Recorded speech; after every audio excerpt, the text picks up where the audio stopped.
Celui qui dit à sa femme, tu n'es plus ma femme 3 fois, vous entendez? Sa femme lui est illicite, interdite. C'est un divorce, en fait c'est un aller simple sans retour. Parce que si tu dis à ta femme, tu n'es plus ma femme une fois, tu regrettes, il y a possibilité de quoi? De revenir, avec des conditions. Vous me suivez? Tu sais ce que ça veut dire? Tu es assis avec ta femme, tu es en train de regarder la télé, vous vous prenez le bec, ouais, tu t'emportes, tu sais ce que tu lui dis? Tu n'es plus ma femme, tu n'es plus ma femme, tu n'es plus ma femme. Alors, elle reste encore ta femme après ça? Non? Très bien. Ben, vous savez ce que faisaient les musulmans? Certains musulmans qui se disaient, oh punaise, je l'ai perdu celle-là, oh non, non, je regrette. C'est ce qu'ils faisaient. Écoutez bien, vous allez être écœurés. Ils allaient chercher un mec, ils lui disaient, tiens un petit billet, marie-toi avec mon ex-femme, puisque c'est plus ma femme. Une fois que tu seras marié avec elle, tu l'attèges, tu divorces, comme ça moi je peux me remarier avec elle. Parce que si tu divorces 3 fois de ta femme, tu n'as plus le droit de te remarier avec elle, sauf si elle se marie avec quelqu'un, il décède, elle devient veuve, ou elle se marie avec quelqu'un et il divorce d'elle. Vous me suivez?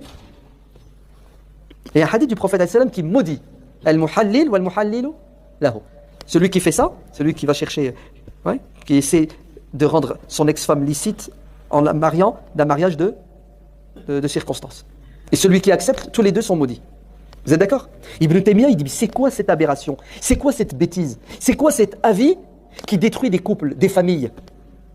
Arrêtez le massacre! Oh là là, qu'est-ce qu'il n'a pas dit Ibn Taymiyyah? Vous savez ce qu'il leur dit? Tu es contre la sunna.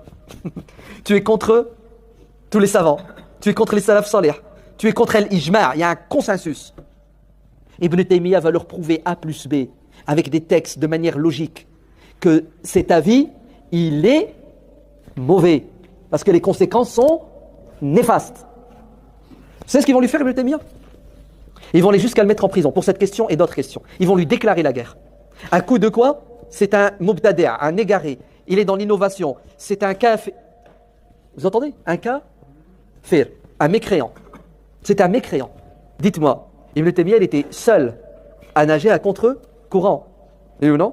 Son avis était ultra minoritaire. Shadh, c'est ça? Khalaf al-ijma'. Il est contre le consensus.